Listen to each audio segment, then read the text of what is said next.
Amritsar airbase पर क्या क्या तबाही हुई, ये तस्वीरें सामने आई हैं। और ये सैटेलाइट तस्वीरें सिर्फ अमृतसर एयरबेस की नहीं है, बल्कि इंडिया की मुख्तलिफ एयरबेसेस की है, जिसमें उधमपुर भी शामिल है और दीगर मिलिट्री इंस्टॉलेशन शामिल है। ये सैटेलाइट पिक्चर या नई तस्वीरें पाकिस्तान की साइड से रिलीज हुई हैं। मई के कॉन्फ्लिक्ट के अंदर दो हिस्से हैं, जिसकी आप तफसील कह सकते हैं। एक सबसे पहला जो 7 मई को हुआ, और फिर दूसरा आप कह सकते हैं जो 10 मई को एंडिंग एपिसोड था।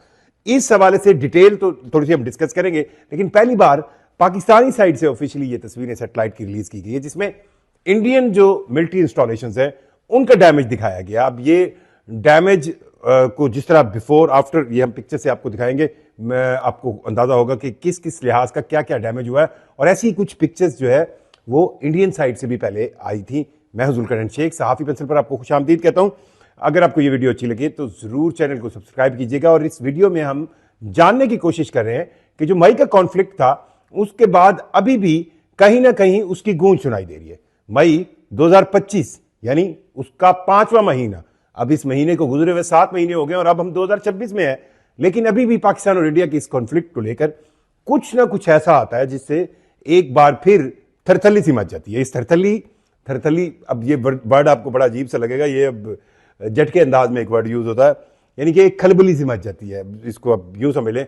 और इसकी वजह यह है कि इंडिया पाकिस्तान के मई के कॉन्फ्लिक्ट के बाद कुछ भी आता है तो सोशल मीडिया पर उसका एक पैटर्न बन जाता है, उसके हक में, उसके एंटी, उसके वो क्या कहे ना, हर लिहाज से कुछ ना कुछ नए कमेंट आते हैं और फिर वो चीज डिस्कसेबल हो जाती है।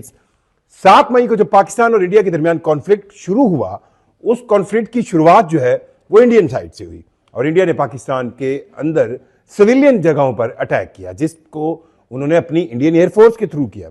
अब इंडियन एयरफोर्स के जहाज, जो कि बताया यह जाता है कि 72 थे तादाद में, जब वो फिजा में आए तो पाकिस्तान की तरफ से भी 42 पाकिस्तानी एयरफोर्स के जहाज, मुख्तलिफ जहाज जो है वो भी फिजा में आए और एक एयर कॉम्बैट हुआ। अब पाकिस्तान के मुताबिक या आपका इंटरनेशनल मीडिया के मुताबिक किल चेन के जरिए पाकिस्तान ने 7 जहाज जो है वो इंडियन और 8वां जो अनमैन्ड था यानी ड्रोन टाइप जहाज था, उन 8 जहाजों को गिराया।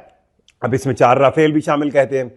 अब इस कॉन्फ्लिक्ट के जारी रहने की जो ड्यूरेशन है वो 88 आवर्स थी और इसका जो क्लाइमिक्स के बाद एंडिंग पॉइंट आया वो 10 मई हुआ।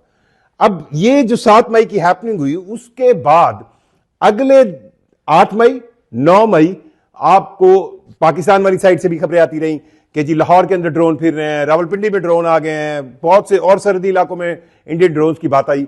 इसी तरह आपको इंडियन साइड पे भी आवाजें आती रही कि पाकिस्तानी ड्रोन जो है वो अमृतसर के, पठानकोट के करीब हैं, जो भी उनके सरहदी एरियाज हैं वहां पे थे। लेकिन 10 मई को इंडियन एयरफोर्स ने पाकिस्तान की 4 एयरबेसेस पर हमला किया, जिसमें आपके अहम तरीन एयरबेसेस शामिल थी।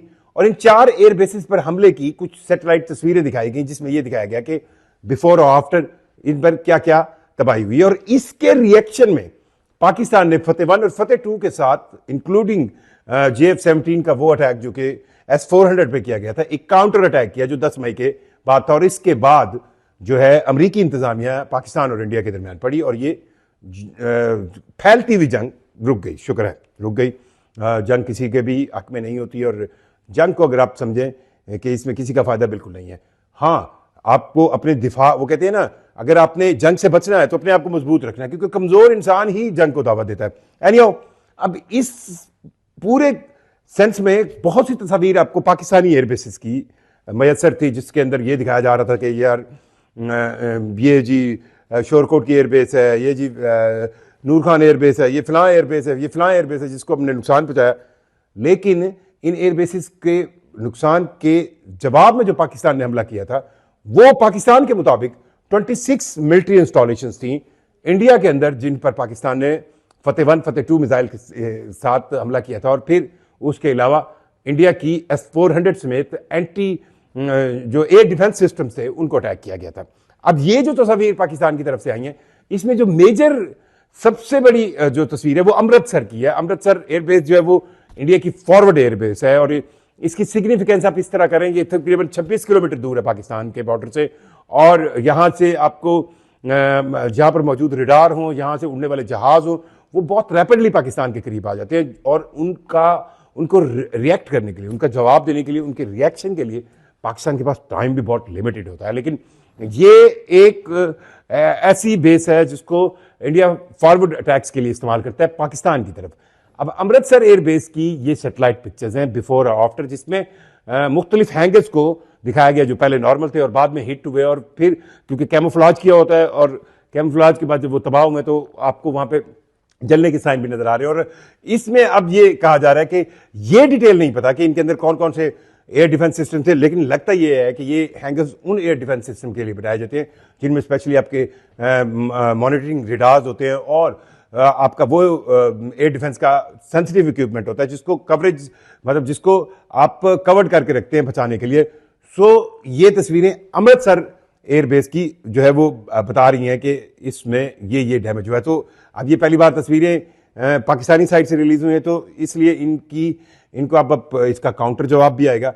बहरहाल ये भी एक हकीकत है कि इंडियन जो मिलिट्री है उसकी तर्जमान कर्नल सोफिया ने भी इस बात को एडमिट किया था कि पाकिस्तान की तरफ से होने वाले अटैक में, इवन उनके मीडिया ने इस बात को एडमिट किया था कि पाकिस्तान की तरफ से पठानकोट, उधमपुर, अमृतसर, इन जगहों पर जो है वो अटैक किए गए हैं और इन अटैक्स के बारे में यही कहा गया था कि यहाँ की एयरबेसिस को भी अटैक किया गया और पाकिस्तान ने जो है एक हैवी अटैक किया था 26 मिलिट्री इंस्टॉलेशन पर। अब ये डिटेल्स आहिस्ता आहिस्ता सामने आ रही है।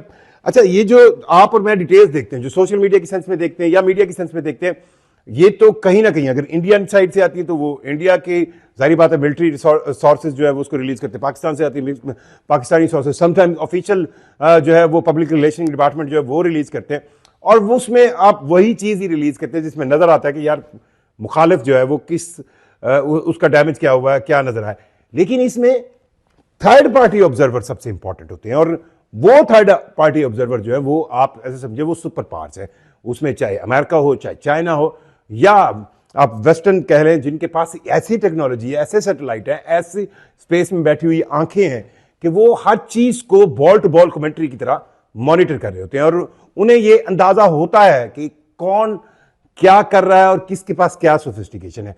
सो अब दो तरह की तो बातें सामने आ रही है। मतलब एक तो अमेरिका था जो डोनाल्ड ट्रंप जो है वो 12, पता नहीं मुझे तो भूल भी गया कि कितनी बार उन्होंने ये कहा कि उन्होंने इंडिया पाकिस्तान जंग रुकवाई और इंडिया पाकिस्तान के दरमियान कॉन्फ्लिक्ट जो है वो 7-8 जहाज गिरने की बातें और बहुत कुछ है जिसको अभी तक मोदी सरकार ना तो एडमिट कर सकी है ना उसके डिनाई कर सकी है और इसका प्रेशर उन पर अपोजिशन की तरफ से हमेशा रहा है। लेकिन जो ताजा तरीन है वो चाइनीज वजीर खारजा की तरफ से आने वाला वो स्टेटमेंट है जो उन्होंने बिल्कुल न्यू ईयर के आने के ऊपर दिया और वो ये स्टेटमेंट है जिसमें उन्होंने 2025 के बारे में बताया कि उन्होंने भी, चाइना ने भी पाकिस्तान और इंडिया के दरमियान होने वाले कॉन्फ्लिक्ट के अंदर अपना सालसी का किरदार पेश किया था और इस पर भी इंडियन अपोजिशन बहुत ज्यादा ववेला कर रही है कि इंडियन गवर्नमेंट ना तो तरदीद कर रही है ना डिनाइल कर रही है। बहरहाल एक सिलसिला जो है मई के कॉन्फ्लिक्ट का और उसके प्रूफ्स आने का और उसकी तबाहियों का जारी है। आप अपनी राय से हमें कमेंट करके जरूर बताइएगा। मुझे दुल्करनैन शेख को इजाज़त दीजिए। अल्लाह हाफिज़।